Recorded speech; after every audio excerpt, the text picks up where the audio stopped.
Setelah saya mengalami proses biopsi selama 3 minggu, hasilnya adalah positif bahwa saya mengidap penyakit kanker payudara stadium 3 dengan benjolan sebesar 7 cm. Setelah divonis tumor, baru dilakukan biopsi. Di biopsi baru ditentukan bahwa ini tumor ganas stadium 4. Di situ mental saya sudah benar-benar drop. Berarti ajalku sudah dekat.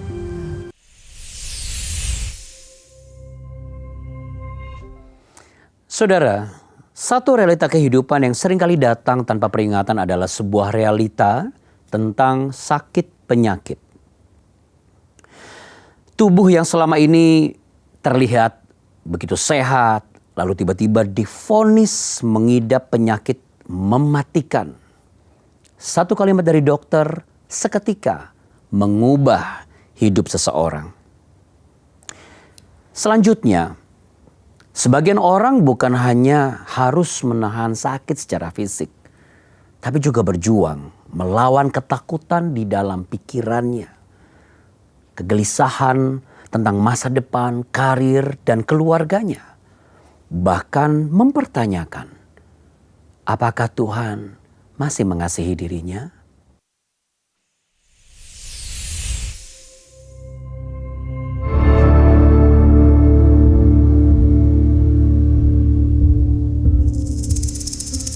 Saya merasa dunia seperti runtuh gitu. Bahwa penyakit kanker ada penyakit yang tidak bisa disembuhkan. Penyakit kanker itu adalah sesuatu yang sangat menakutkan. Orang mengatakan bahwa penyakit kanker itu pasti akan membawa pada suatu kematian. Setelah saya mengalami proses biopsi selama 3 minggu, hasilnya adalah positif bahwa saya mengidap penyakit kanker payudara stadium 3 dengan benjolan sebesar 7 cm. Saya menderita kanker ini dengan analisa dokter bahwa saya menderita kanker disebabkan oleh hormon karena proses menopause. Kadang-kadang memang hormon yang tidak seimbang bisa membuat berkembangnya sel kanker.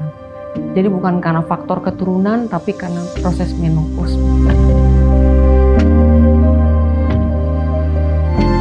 Beberapa hari setelah itu, setelah kami tenang, baru saya menyampaikan kepada anak saya bahwa saya mengalami sakit ini dan saya harus mengalami proses pengobatan yang cukup lama.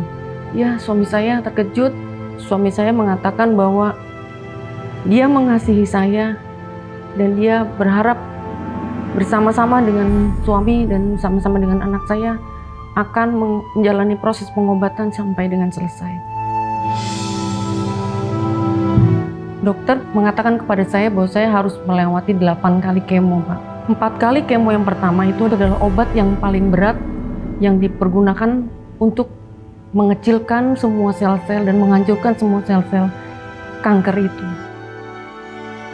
Saya mengalami kemerosotan fisik, kulit saya mulai kering-kering, berkeriput, tangan saya terbakar, kaki saya juga kuku yang terbakar, nafsu makan turun. Jadi pada saat saya mengalami suatu kehancuran ya Pak, karena saya merasa dunia seperti runtuh gitu. Bahwa penyakit kanker ada penyakit yang tidak bisa disembuhkan gitu. Saya menangis, memuji-menyembah Tuhan, saya berdoa. Saya tanya sama Tuhan, Tuhan, saya kenapa? Ada apa dengan saya Tuhan? Tuhan, kenapa Engkau mengizinkan aku menderita penyakit seperti ini ya Tuhan? Apa salah dan dosaku ya Tuhan? Tuhan nggak menjawab gitu. Setelah beberapa kali saya terus masuk memuji nyembah Tuhan, suatu ketika Tuhan jawab pertanyaan saya. Pada saat sedang berlinang air mata, Tuhan bilang, engkau akan sembuh, tapi membutuhkan suatu proses dan engkau akan melewati proses itu. Waktunya tidak lama. Selama pengobatan itu sering datang pada saya Pak. Itu firman-Nya berkata bahwa aku Tuhan Allahmu. Aku akan memegang engkau dengan tangan kananku yang memberi kemenangan.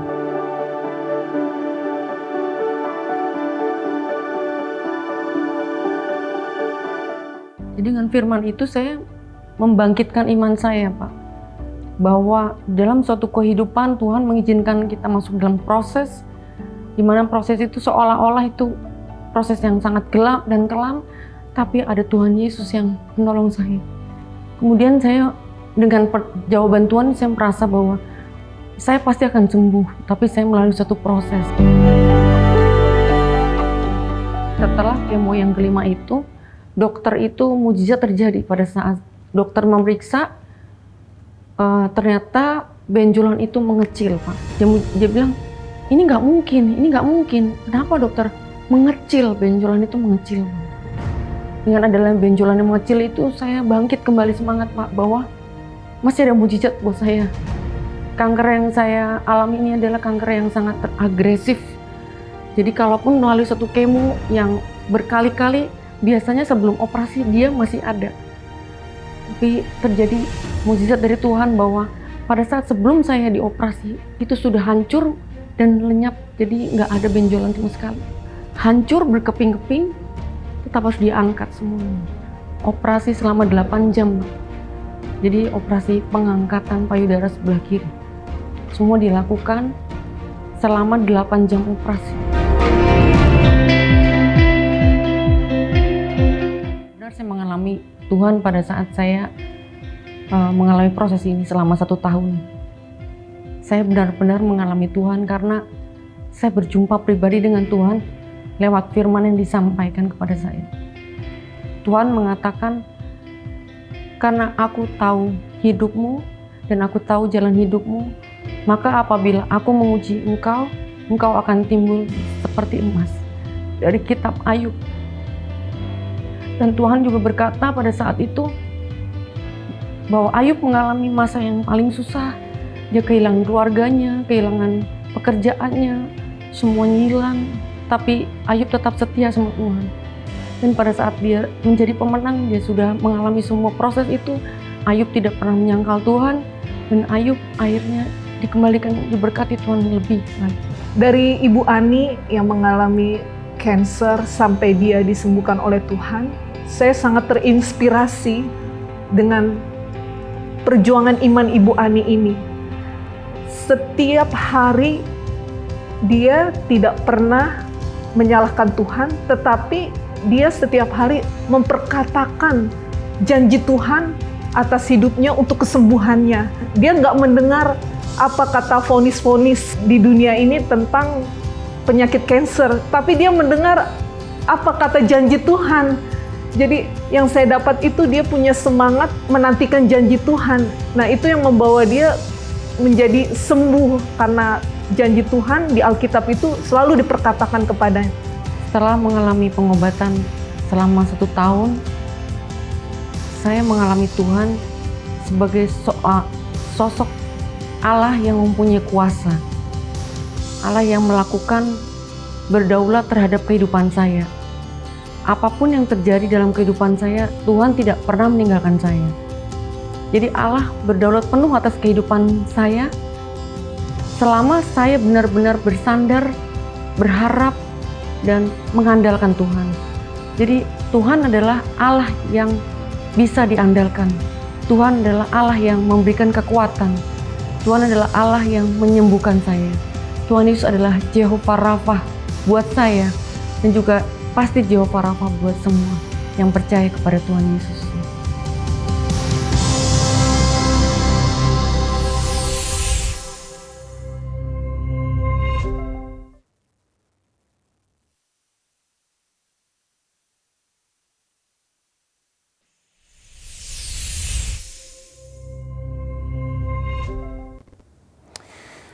Saudara, kisah yang baru saja kita lihat memperlihatkan betapa beratnya perjuangan seseorang saat berhadapan dengan penyakit mematikan. Karena dia bukan hanya menghadapi tubuh yang melemah, hati, pikiran juga bisa kehilangan kekuatannya. Nah, saudara, ada kisah lain yang tidak kalah juga menyesakkan. Kisah seorang pria yang awalnya hanya merasakan nyeri di dada.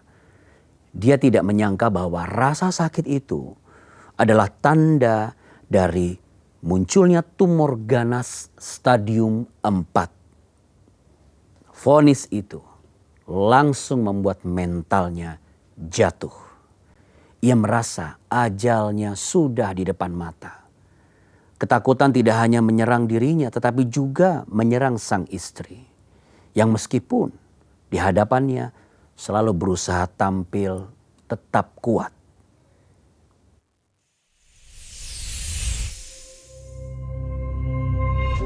Saya tumor ganas stadium 4. Di situ mental saya sudah benar-benar drop. Saya merasakan sakit di dada, menusuk sampai ke belakang. Itu yang saya rasakan duluan. Jadi waktu itu saya berobat ke dokter umum. Dokter umum bilang bahwa itu adalah TB. Sehingga saya dikasih obat TB. Saya konsumsi obat TB itu sampai hampir setahun. Jadi semakin lama makin sakit, makin lama makin sakit. Bilang sama istri, wah ini kenapa ya?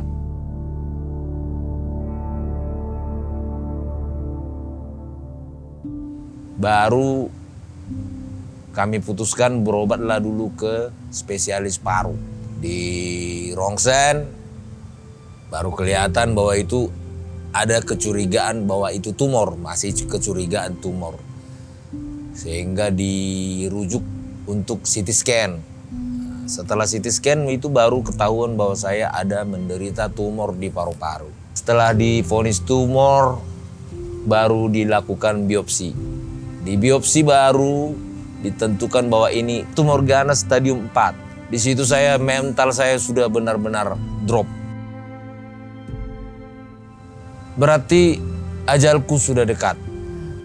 Kalau saya pribadi, setelah mendengar suami sakit seperti itu, dia bawa berita pulang ke rumah, saya berdiam. Tapi berpikir, kok bisa gitu ya, kok bisa. Ya udah terima aja, saya bilang terima, saya peluk, nangis berdua itu kan. Gak bisa dibohongin kalau kita itu kan kok bisa gitu, kok bisa. Kok Tuhan kasih seperti ini. Sebelum dia terkena sakit itu memang saya udah mulai tadinya jauh dari Tuhan gitu kan. Jadi saya udah mulai dekat-dekat gitu. Tapi saya dekat sama Tuhan kok ada penyakit ini begitu. Sebagai seorang istri, apalagi anak masih kuliah kan butuh biaya. Terus gimana? Dalam kesendirian saya sering menangis tanpa dia tahu. Dan saya tidak mau menangis di depan dia gitu kan. Pulang kerja saya menangis. Di rumah subuh-subuh, nanti mau bekerja juga. Tanpa dia tahu saya menangis sama Tuhan. Tuhan, saya serahkan semuanya sama Tuhan. Kebetulan ada bimbingan dari Pak Pendeta Petrus ya, dan juga Ibu Belinda yang selalu menguatkan iman dan selalu mengucapkan jangan pernah patah semangat dan selalu perkatakan bahwa bilur-bilur Yesus bisa menyembuhkan sakit penyakit apapun. Itu yang saya selalu pegang dari Pak Pendeta itu. Jadi itu saya selalu bilang, dan setiap pagi ada ibadah fajar, saya selalu oleskan minyak urapan. Itu yang selalu saya percaya Tuhan Yesus penyembuh itu. Dan saya selalu bilang jangan patah semangat gitu dan berdoa. Kalau dokter nggak ada bilang penyebab penyakit saya apa. Ya, cuman ya kita pasti tahu lah. Saya dulu perokok berat. Saya bisa sampai 4-6 sampai 6 bungkus saya satu hari. Saya kan kerja di kafe berpuluh tahun. Tidak teratur tidur. Mungkin Merokoknya itulah kuat. merokok. Dan tidur di lantai pakai kipas. Itu selama bertahun-tahun. Selama saya berumah tangga juga, ya mungkin itulah pengaruhnya. Saya nggak pernah pakai alas tidur dulu. Jadi tidur, buka baju, pakai kipas, udah, baru nyenyak tidurnya. Mungkin penyebabnya itu, mungkin. Setelah selesai kemo, udah 6 kali kemo tuh, diponis dokter sudah sembuh ya, udah ringan banget lah gitu, pulang ke rumah. Kumpul semua keluarga di rumah. Setelah keluarga pergi pulang semua, dia merasa sakit. Di situ merasa sakit lagi dia. Padahal pulang dari rumah sakit, dokter mengatakan itu sudah berkurang 50%. Tapi setelah keluarga pulang semua, dia menjerit sakit. Sakit, kayak ditusuk, disayat dari sini ke belakang. Itu sakit, tak tertahankan itu. Mau saya makan obat nyeri, istri jangan makan obat nyeri. Kita berdoa aja katanya. Dia udah nggak kuat kan, cuma satu yang bisa saya lakukan, berdoa. Tapi dia kesakitan, dia bilang, udah minta aja obat nyeri itu. Tidak, jangan kamu minum obat nyeri, itu hanya sementara. Itu saya bilang, kita berdoa, saya berdoa sampai menangis sama Tuhan. Setelah berdoa dia tidur nyenyak, bangun pagi saya tanya masih sakit enggak? Udah enggak. Benar-benar satu mukjizat yang luar biasa. Bulan 7 kemarin, pemeriksaan terakhir, penyakit saya 50% sudah menyusut. Menyusut. Jadi itu semua karena yang paling utama itu karena pertolongan Tuhan. Dan yang kedua, saya tidak pernah surut semangat saya. Saya pasti berolahraga 3 kali seminggu. Yang ketiga, ini intinya juga ini. Istri saya tidak pernah marah-marah sama saya. Jadi kalau ada orang di luar, suaminya udah sakit, merepek lagi istrinya. Cepat mati itu semua suamimu itu. Ya untung aja ada dia yang sangat baik merawat aku. Ada dokter yang lebih dahsyat di antara seluruh dokter, yaitu Tuhan.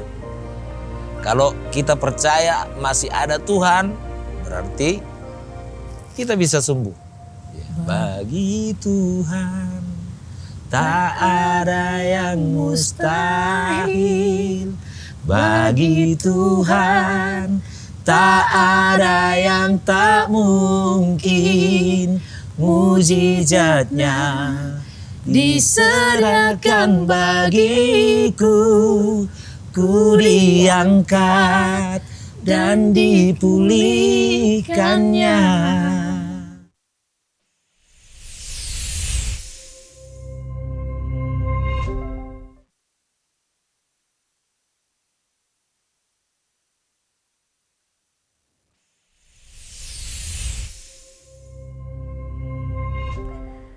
Saudara, apa yang kita saksikan hari ini benar-benar membuka mata kita, menyadarkan kita bahwa penyakit bukan hanya soal kondisi tubuh saja, tetapi soal kondisi pikiran dan juga iman kita.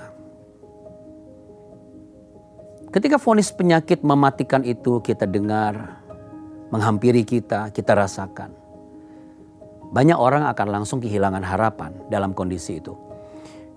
Lalu ada yang mulai takut akan kematian, ada yang mulai memikirkan bagaimana nasib keluarga saya. Dan tidak sedikit yang akhirnya bertanya, Tuhan, apakah Engkau sesungguhnya masih mengasihi aku? Saudara, pergumulan itu sangat manusiawi karena kita semua memiliki batas. Kita bisa kuat di luar tapi sebenarnya mungkin rapuh di dalam. Tapi ada janji firman Tuhan hari ini di Yesaya pasal 41 ayat 10 yang berkata, janganlah takut sebab aku menyertai engkau. Janganlah bimbang sebab aku ini Allahmu. Aku akan meneguhkan bahkan akan menolong engkau. Firman Tuhan ini, janji Tuhan ini tidak berarti bahwa kita sebagai orang percaya tidak akan mengalami yang namanya sakit penyakit. Tapi ini sebuah pernyataan bahwa kita sebagai orang percaya tidak akan menjalani sakit penyakit kita sendirian. Di saat tubuh kita mulai melemah, percayalah Tuhan sanggup memberi kekuatan baru. Di saat pikiran kita dipenuhi dengan ketakutan, percayalah Tuhan mampu memberi kita ketenangan. Dan di saat seakan-akan harapan itu sudah mulai redup, Tuhan masih sanggup untuk menyalakan harapan itu kembali. Mungkin hari ini Anda sedang bergumul dalam penyakit yang mematikan. Atau ada anggota keluarga Anda yang sedang berjuang melawan sakit. Janganlah menyerah, tetaplah percaya. Jangan izinkan ketakutan itu menguasai hatimu.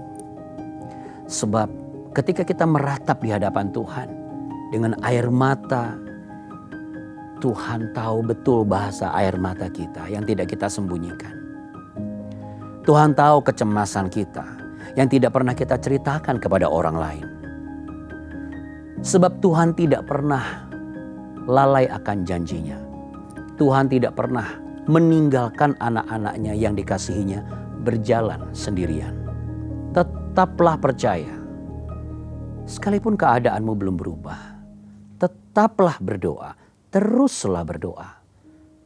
Sekalipun jawaban doamu belum terlihat, tapi ketahuilah, selama proses itu, kuasa Tuhan terus bekerja. Kasih-Nya tidak pernah berakhir. Dan saat ini, mari saya mengajak setiap saudara untuk datang kepada Tuhan. Berserah kepada Dia, meratap di hadapan-Nya. Engkau boleh letakkan tanganmu di bagian yang sakit. Dan mari kita sama-sama berdoa. Kita percaya ada kesembuhan terjadi. Tuhan Yesus, Engkau melihat setiap tangan-tangan orang-orang yang berserah penuh kepadamu saat ini. Dan kiranya doa ini mewakili setiap mereka. Aku datang kepadamu ya Tuhan. Aku datang dengan segala kesakitanku. Aku datang dengan segala kelemahanku, kecemasanku, ketakutanku. Aku akui aku sedang lemah hari-hari ini. Namun aku mau tetap percaya. Katakan sekali lagi saudara. Aku mau tetap percaya bahwa Engkau Allah yang setia. Engkau tidak pernah meninggalkan aku berjalan dan menjalani kelemahanku ini sendirian. Aku percaya masih ada tangan kananmu yang akan selalu menuntunku dan mengurapiku. Aku percaya bahwa bilur-bilurmu menyembuhkanku Tuhan Yesus. Aku tetap percaya bahwa ada pemeliharaan yang sempurna bagi keluargaku. Aku tidak mau dikuasai oleh ketakutanku lagi. Ampunilah aku kalau selama ini aku kurang memperhatikan bait kudus-Mu ini. Aku kurang memperhatikan, kurang merawat dan kurang memelihara. Tapi izinkanlah aku untuk menjalani ini kuat bersama-Mu ya Tuhan. Sembuhkanlah aku, maka aku percaya aku pasti sembuh. Beri aku kesempatan untuk bisa memperbaiki hidupku dan menjaga bait kudus-Mu dengan benar. Aku berserah penuh hanya kepadamu ya Tuhan. Sepenuhnya. Biarlah rencana-Mu yang terjadi. Aku percaya kalau aku setia, Engkau akan memberikan kesembuhan ilahi bagiku. Sakit ginjal, batu empedu, tumor ganas, kanker, sakit TBC, bahkan gangguan pencernaan. Dalam nama Tuhan Yesus yang ikut berdoa saat ini, Engkau menjadi sembuh oleh kuasa darah Kristus. Mari sama-sama katakan amin. Amin. Tetap di sini.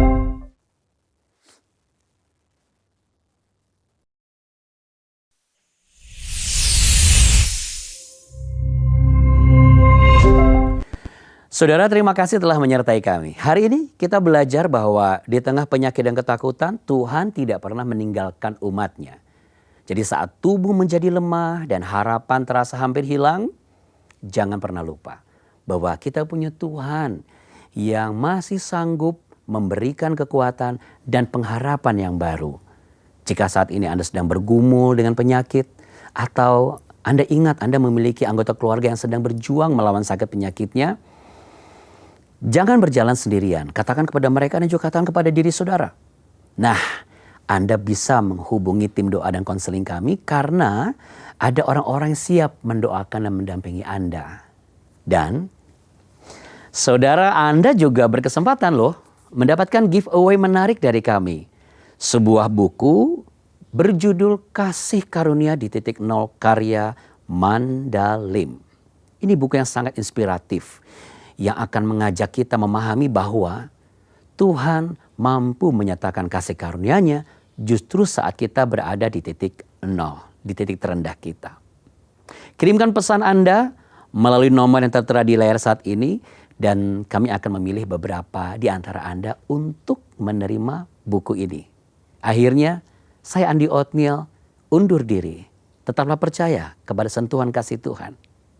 Sampai jumpa, Tuhan memberkati.